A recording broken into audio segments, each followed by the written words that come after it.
Hey, how's it going, guys? Thanks for being here. This is Mundo Maldini, your channel. I'm going to tackle the topic of Dani Olmo and Pau Victor, although obviously the player. Being talked about the most is Dani Olmo due to his importance at Barca, his importance in the national team, and his importance as a player. Dani Olmo, as you're watching this video, I'm flying to Gerha, Saudi Arabia, because I'll be commentating all week on the Super Cup for Movistar. On Wednesday, it's Barca versus Athletic Bilbao. On Thursday, Real Madrid versus Mallorca, and the final is on Sunday. You're going to get a lot of videos from Saudi Arabia, of course, many videos about the Super Cup and other things, but I want to tackle this topic as soon as I land because you're watching this video while I'm flying. As soon as I land, I'm going to turn on my phone and check all the comments because many of you will agree and many of you won't, but I want to share my opinion on the matter. What's going to happen? I don't know. Nobody knows what's going to happen, but it's clear that whatever's going to happen, it's going to happen quickly. That's obvious. Well, you already know the background, but I'll summarize it quickly. Barca can register Dani Olmo with a provisional contract. Due to Christensen's injury, that's the reality. And that provisional contract expired on December 31st, meaning that on December 31st, if Barca didn't meet their obligations regarding the salary cap balance, that contract and Pau Victor's would also expire, just like it has, because Barca hasn't been able to meet that requirement. That's the reality. Anything else is not true. Barca hasn't been able to meet that requirement by December 31st. Another thing is that Barca is trying to exhaust a lot of resources, which is also logical on their part, as they need to make the most of whatever they can. I mean, whether it's due to oversight, inability, negligence, or whatever the reason may be. So Barca didn't have that money by December 31st that would validate it, which they do have now. But that's another story. If you want, I can talk about the issue of the VIP boxes in the new stadium at the end. However, they validate it after the deadline, which is why both La Liga and the Federation. They registered Dani Olmo and Pau Victor, meaning that even though they still belong to the club, they can't play because they don't have a registered contract. It's a matter that Daniel and Pau Victor still belong to the club as long as Olmo doesn't decide to break his contract, which he could do. I also want to talk about that topic. Both of them still belong to Barca, but they can't play. That's the issue. Barca, having exhausted the options with La Liga and the Federation, has been told clearly that they will not register either of them. What Barca is doing is requesting an urgent precautionary measure from the government. It won't be a judge, but rather the CSD that has to decide whether to take a precautionary measure regarding the inability to play because Dani Olmo and Pau Victor don't have contracts. I'm not going to go on about the topic anymore because, let's say, with the background, what happens with the urgent precautionary measure? Well, speaking of common sense, it's obvious. Well, Barca already had issues with registering him to play, remember? It took several weeks before he could start playing because they delayed in registering him. In fact, I remember that. Dani Olmo made his debut in Vallecas, and besides having an amazing game, he came on in the second half and changed the match. He is an absolutely crucial player for Barca, but the fact that he is an absolutely crucial player for Barca also has a lot to do with what the CSD is going to say. Because just as he is crucial for Barca, he is also crucial for the teams that play against Barca. That's a topic that isn't being talked about much, and it's very obvious. Barca says that there's a disadvantage to themselves, but the other teams that Barca is going to face, now that we see the list, also feel disadvantaged.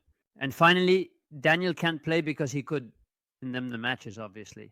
So all of this is an issue that has a lot to do with the issue of the precautionary measure they are requesting.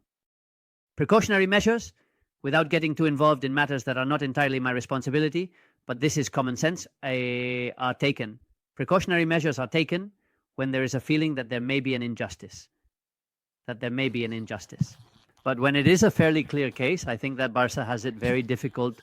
I'm not saying they can't achieve it. I'm just saying it's going to be very difficult because a precautionary measure is logically taken when there's a strong feeling that there were a lot of possibilities that something wrong was done in taking away Dani Olmo and Pau Victor's contracts. So it would probably lead to a precautionary measure being issued. But the thing is, honestly, the case seems pretty clear.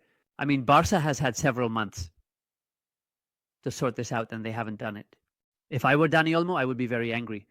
What saves Barca is that Dani Olmo is a Barca fan and wants to succeed at Barca, because right now Dani Olmo has the option to break his contract, which he could easily do. collect what he's owed from Barca since he's not at fault for what's happening, and go to another team and earn a lot of money as well. If Dani Olmo is going to do it, I don't know. I'm not Dani Olmo. I have no idea. I'm neither him nor his representative. I have no idea. I think the fact that Dani Olmo is a big Barca fan and wants to succeed at Barca, which he already showed when all the drama was happening, he posted a message on social media on January 1st, making it clear that he wanted to stay at Barca. He is still at Barca, but he can't play, obviously.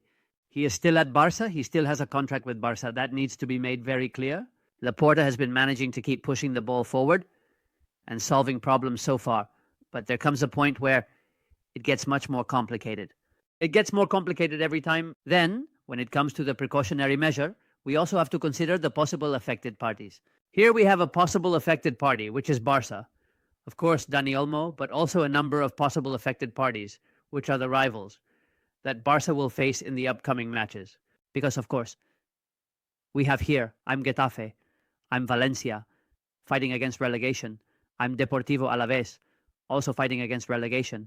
I'm Sevilla with a chance to maybe get into Europe. I'm Rayo Vallecano fighting against relegation. Las Palmas, Real Sociedad. All the teams are going to have something at stake against Barca. All of them, obviously. So they can say, hey, you're harming me. If in the end, with that possible precautionary measure, you're harming me, because it's a precautionary measure that can, or in fact does, harm. It's clear that with Dani Olmo, Barca is better than without him. The rivals of Barca obviously have every right to feel harmed. That's a topic I think we should also discuss. And surely those who have to make the decision will take it into account. I already said I see it quite difficult for Barca. I'm not saying that Dani Olmo won't end up playing, because it's happened to him before, and Laporta has managed to make it happen. I'll also tell you one thing. Laporta's future does not depend on whether Dani Olmo plays or not for Barca. If Dani Olmo ultimately can't be registered and doesn't end up playing with Barca and moves to another team, which is logically another possibility, is that Barca loans him to another team. Let's say, kicking the can down the road, they loan him to another team. There's talk of Milan, for example. Dani Olmo plays at Milan, and then they'll try to sort it out next season because Barca can sign players right now. The thing is that Barca can sign players because they have solved the problem. It is a rather curious circumstance, but this is the law, that Barca could sign the player, well, could in quotation marks, then it would have to do so, but it could sign the player you can imagine. But it could sign, Barca could sign, but it cannot re-register Dani Olmo or Pau Victor, because according to the laws, you cannot register the same player twice in the same season. This is the situation, friends of Mundo Maldini. I see it as difficult for Barca. Laporta's future isn't tied to Olmo. Barca can win titles without him due to their strong team. Football often makes such issues fade. In the end, Barca without Dani Olmo can continue winning games. It can, why not? Win the league because it has a great team. It can, why not? Win the Champions League because it has a great team, or go very far. It can win the Copa del Rey.